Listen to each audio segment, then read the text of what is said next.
प्रकृति या तरंग प्रकाशिकी के 9th लेक्चर में आपका स्वागत है। और आज का जो अपना टॉपिक होगा वो होगा द्विअपवर्तन द्वारा प्रकाश का ध्रुवण और दूसरा टॉपिक होगा निकोल प्रिज्म। तो आज दो टॉपिक अपन पढ़ेंगे। दोनों टॉपिक जो है वो बहुत ही इंटरेस्टिंग है और इम्पोर्टेंट है। और इस लेक्चर के जो नोट्स हैं वो आपको डिस्क्रिप्शन में दिए गए लिंक पर क्लिक करके आप प्राप्त कर सकते हो। तो वीडियो को अपन स्टार्ट करते हैं। वीडियो को स्टार्ट करने से पहले वीडियो को लाइक कर दीजिए और अभी तक आपने चैनल को सब्सक्राइब नहीं किया है तो चैनल को सब्सक्राइब करके बेल आइकन दबा लीजिए ताकि आगे आने वाले वीडियो की नोटिफिकेशन आपको मिलती रहे। तो चलो अपन लेक्चर को स्टार्ट करते हैं। तो फर्स्ट पॉइंट है अपना द्विअपवर्तन द्वारा प्रकाश का ध्रुवण। तो देखो द्विअपवर्तन क्या होता है। द्विअपवर्तन जो है उस द्विअपवर्तन के द्वारा जब अपन अध्रुवित प्रकाश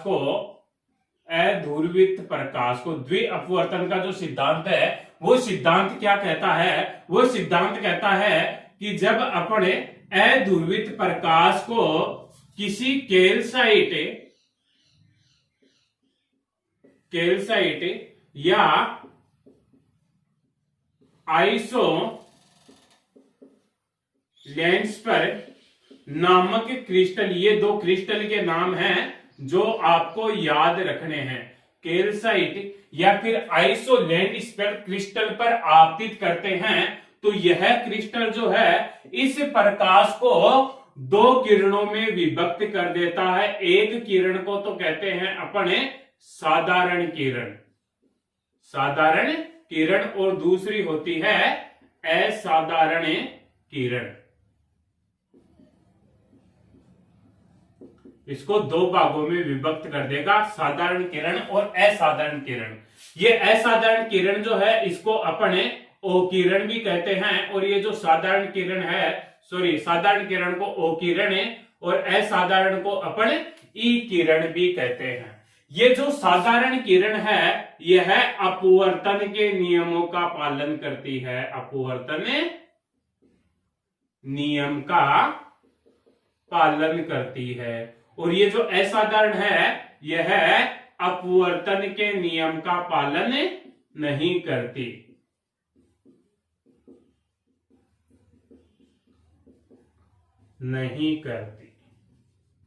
अब ये जो दोनों किरणें हैं अपनी साधारण किरण और असाधारण किरण, दोनों ही किरणें जो हैं वो ध्रुवित होती है। कैसी होती है? ध्रुवित हो जाती है, लेकिन ध्रुवित तल लंबवत होते हैं। दोनों किरणों के ध्रुवित तल जो है वो परस्पर लंबवत होते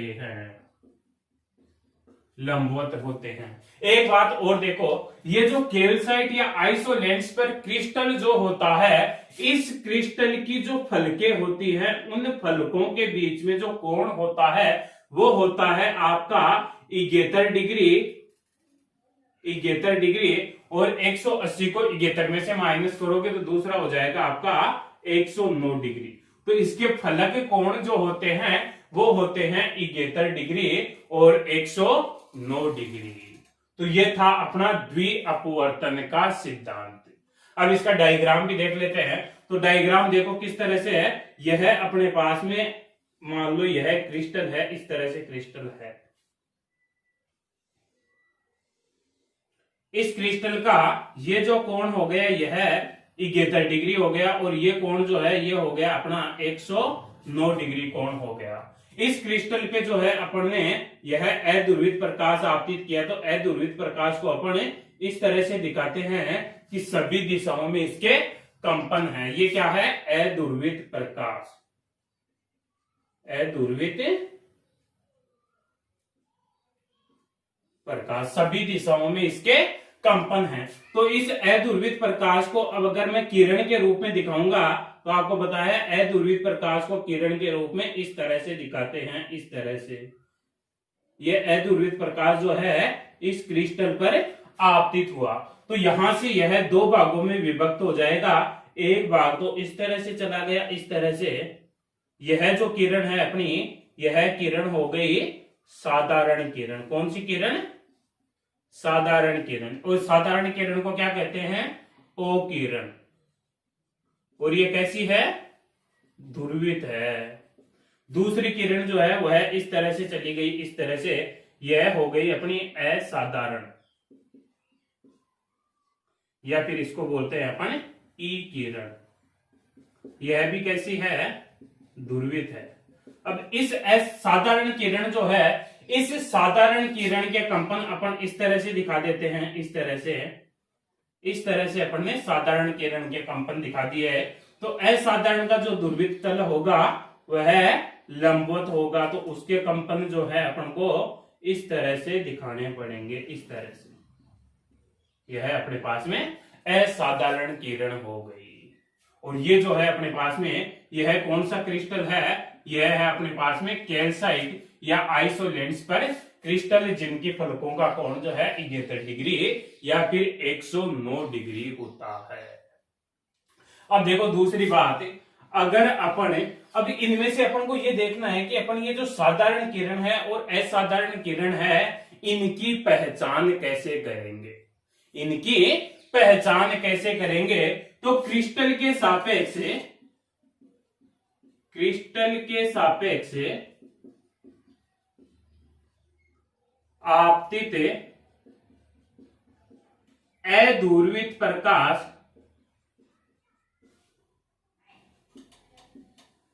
प्रकाश की दिशा बदलने से, अगर अपन ये जो प्रकाश डाल रहे हैं अध्रुवित प्रकाश, इसकी दिशा बदले तो अपने पास में क्या होगा? जो साधारण किरण है, साधारण किरण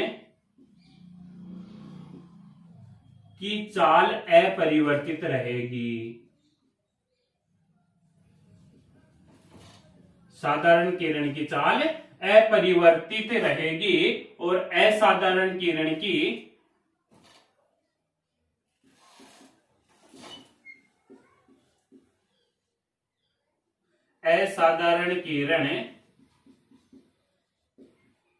चाल बदल जाती है। तो इस तरह से जो है अपन इस साधारण किरण और असाधारण किरण में फर्क कर सकते हैं। किस तरह से कर सकते हैं? साधारण किरण और असाधारण किरण में फर्क है। दूसरा, अगर अपन प्रयोग समझें तो देखो, इसी प्रयोग को अपन इस तरह से समझ सकते हैं। यह अपने पास में एक क्रिस्टल है, ये हो गया कैल्साइट क्रिस्टल। यहां से मैंने जो है दूसरा अध्रुवित प्रकाश लिया है, यहाँ पे मेरे पास में ये जो है यह अध्रुवित प्रकाश है। इस अध्रुवित प्रकाश को इस तरह से डालूंगा तो यहाँ पे क्या होगा? दोनों किरणों के जो है प्रतिबिंब बनेंगे। जो ब्लैक बोर्ड है अपना, स्क्रीन जो है, पर्दा जो है, इस पे इस तरह से दो प्रतिबिंब बनेंगे। एक तो ये प्रतिबिंब बन गया और दूसरा ये प्रतिबिंब बन गया। यहां से मैंने अध्रुवित प्रकाश डाला है यहां से। तो जब अध्रुवित प्रकाश को इस कैल्साइट क्रिस्टल पर डाला जाता है तो यहाँ पे दो प्रतिबिंब बनते हैं। यह तो हो गया O प्रतिबिंब और यह हो गया E प्रतिबिंब। O किरण का और E किरण का प्रतिबिंब बनता है। अब इस क्रिस्टल को मैं इस तरह से घुमा रहा हूं, इस तरह से। इस क्रिस्टल को अगर आपतित अध्रुवित प्रकाश के सापेक्ष घुमाऊंगा, इस तरह से घुमाऊंगा, तो क्या होता है? यह जो O प्रकाश की किरण है यह तो अपनी जगह पे रहेगी और E प्रकाश की किरण जो है वह इसके चारों ओर इस तरह से चक्कर लगाएगी। तो जो प्रकाश चक्कर लगा रहा है वह, उसको तो कह देंगे कि वह E है, और जो स्थिर है अपनी जगह पे प्रतिबिंब है उसको कह देंगे अपन वह साधारण किरण है, O प्रकाश किरण है। तो इस तरह से अपन प्रयोग से साधारण किरण और असाधारण किरण को अलग करते हैं। तो प्रयोग क्या हुआ, एक बार दोबारा रिपीट करता हूं। जब अध्रुवित प्रकाश को क्रिस्टल पर आपतित किया जाता है तो साधारण किरण व असाधारण किरण के प्रतिबिंब बनते हैं। अब यदि क्रिस्टल को इस तरह से घुमाया जाए अपनी अक्ष के सापेक्ष तो साधारण किरण का प्रतिबिंब अपनी जगह स्थिर रहता है और असाधारण किरण का प्रतिबिंब जो है इसके चारों ओर चक्कर लगाता है। तो यहां से अपन साधारण किरण और असाधारण किरण को समझ सकते हैं। तो ये था अपना द्विअपवर्तन द्वारा प्रकाश का ध्रुवण या फिर द्विअपवर्तन का सिद्धांत। इसी द्विअपवर्तन के सिद्धांत पे जो है आपको अपन निकोल प्रिज्म पढ़ेंगे अभी। ठीक है, तो ये जो है आपको नोट्स नीचे लिंक में दिए गए हैं, वहां से आप डाउनलोड करके नोट कर सकते हो। चलो अपन आगे चलते हैं। हाँ, तो नेक्स्ट देखिए, नेक्स्ट है अपना निकोल प्रिज्म। देखो निकोल प्रिज्म क्या होता है। निकोल प्रिज्म एक प्रकाशिक उपकरण है, प्रकाशिक उपकरण है। और ये जो प्रकाशिक उपकरण है, यह प्रकाशिक उपकरण द्विवर्णता द्विअपवर्तन के सिद्धांत पर कार्य करता है। द्विअपवर्तन के सिद्धांत पर कार्य करता है। द्विअपवर्तन का सिद्धांत जो है वो अभी अपन ने पढ़ा है। और यह किस काम में आता है। यह जो उपकरण है, यह उपकरण अदूरवीत प्रकाश को दूरवीत प्रकाश में बदलता है, दूरवीत प्रकाश में बदलता है तथा विश्लेषण भी करता है। विश्लेषण का मतलब क्या होता है कि यह जांच भी करता है कि अपने पास में जो प्रकाश है वह दूरवीत है या नहीं। तो दो काम करता है, एक तो अदूरवीत को दूरवीत में बदलता है और दूसरा उसकी जांच भी करता है, विश्लेषण भी करता है। विश्लेषण का मतलब हो गया जांच करता है कि प्रकाश अपना दूरवीत है या नहीं है। तो इसमें क्या होता है, इसमें जो दो किरण होती है अपने पास में, यह उपकरण क्या करता है, साधारण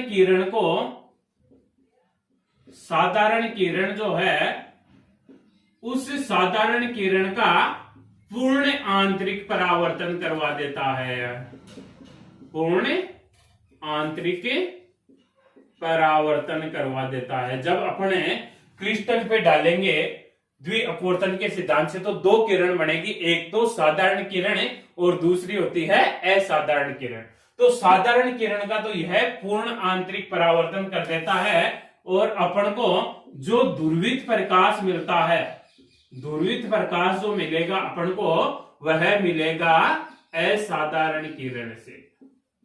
असाधारण किरण से अपन को दूरवीत प्रकाश मिलता है। तो ये होता है निकोल प्रिज्म। क्या हुआ निकोल प्रिज्म? एक प्रकाशिक उपकरण है जो द्विअपवर्तन के सिद्धांत पर कार्य करता है। और क्या कार्य करता है? अदूरवीत प्रकाश को दूरवीत प्रकाश में बदलता है तथा विश्लेषण करता है। इसमें जो साधारण किरण होती है उस साधारण किरण का तो पूर्ण आंतरिक परावर्तन हो जाता है और दूरवीत प्रकाश जो मिलता है वह असाधारण किरण से मिलता है। तो ये अपना निकोल प्रिज्म हुआ। अब अपन इसकी बनावट देखते हैं, बनावट कैसी होती है। तो देखो निकोल प्रिज्म में क्या होता है, निकोल प्रिज्म में एक कैल्साइट क्रिस्टल होता है। क्या होता है? कैल्साइट क्रिस्टल होता है और उस कैल्साइट क्रिस्टल की लंबाई जो है वह चौड़ाई की 3 गुना होती है। इसमें क्या होता है? एक कैल्साइट क्रिस्टल, कैल्साइट क्रिस्टल जिसमें लंबाई जो है वह चौड़ाई की 3 गुना होती है, 3 गुना चौड़ाई होती है। तो कैल्साइट क्रिस्टल होता है। और कैल्साइट क्रिस्टल में अभी अपन ने जो फलकों का कोण देखा था वह कितना देखा था? फलके जो देखी थी वह 71 डिग्री और 109 डिग्री देखी थी। लेकिन इस कैल्साइट क्रिस्टल को इस तरह से अपन घिसते हैं कि ये जो कोण है 71 और 109 ये इतना न रह करके अब जो कोण है अपना वह हो जाता है 68 डिग्री और 112 डिग्री। तो अब इसके कोण जो है वो कर लेते हैं अपन 68 डिग्री और 112 डिग्री। तो इसका डायग्राम देखते हैं अपन। तो देखो डायग्राम में अपन ने क्या देखा, यह एक कैल्साइट क्रिस्टल है, इसको इसी तरह से बना देते हैं अपन। यह अपने पास में एक कैल्साइट क्रिस्टल है।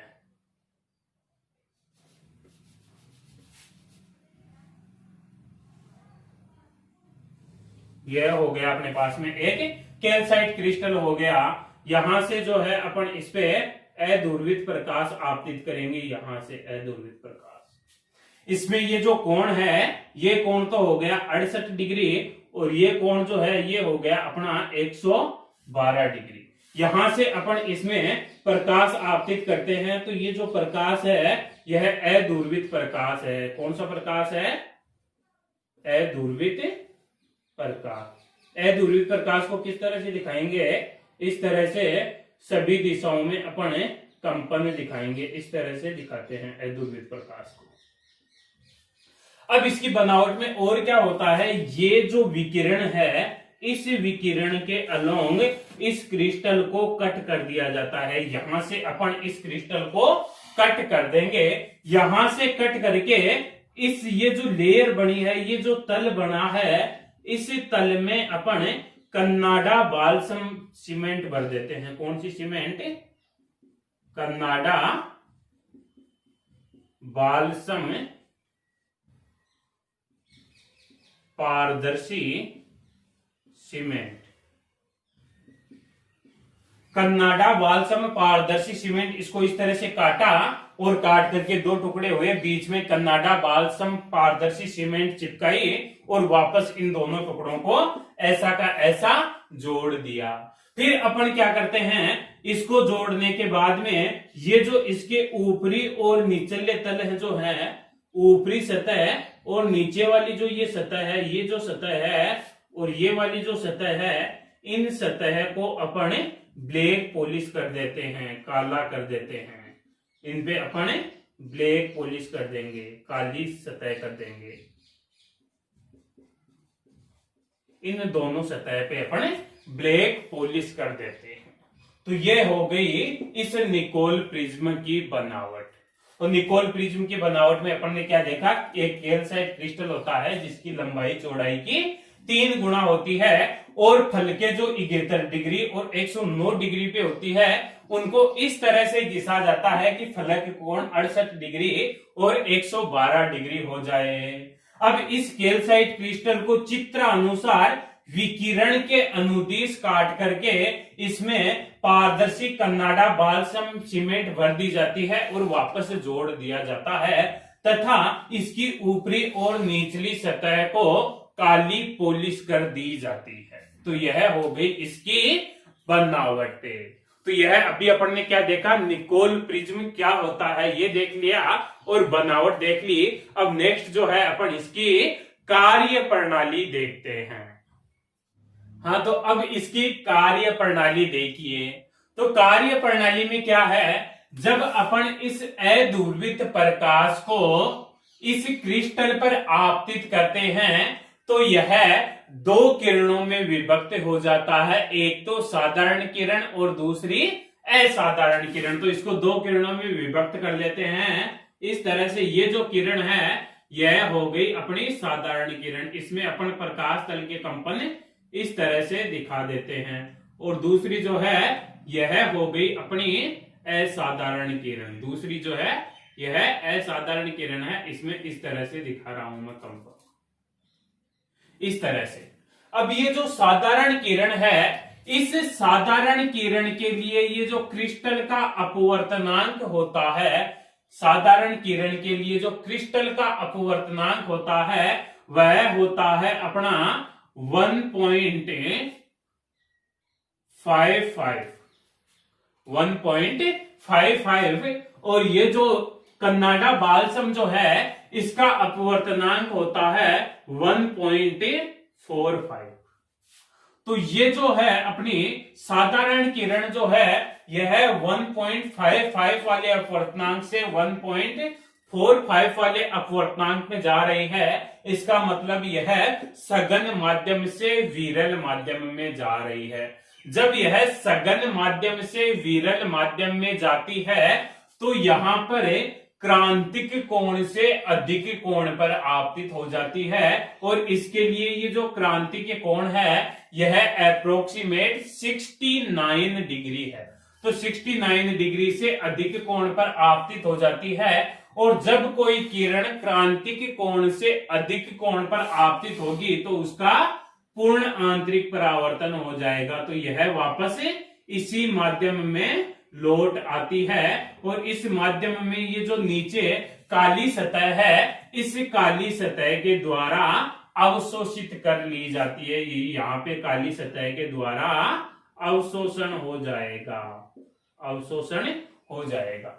दूसरी जो ये अपने पास में दूसरी जो है असाधारण किरण है, इस असाधारण किरण के लिए ये जो माध्यम है अपना कैल्साइट माध्यम जो है, इस माध्यम का अपवर्तनांक 1.36 होता है और कन्नाडा बालसम का कितना है 1.45। तो अब यह विरल माध्यम से सघन माध्यम में जा रही है और जब विरल माध्यम से सघन माध्यम में जाती है तो यह इस तरह से चली जाती है, अभिलंब से विचलित हो जाती है, लेकिन इस तरह से चली जाती है, इस तरह से गुजर जाएगी। तो यहाँ पे जो है अपने पास में निर्गत किरण यह हुई असाधारण किरण,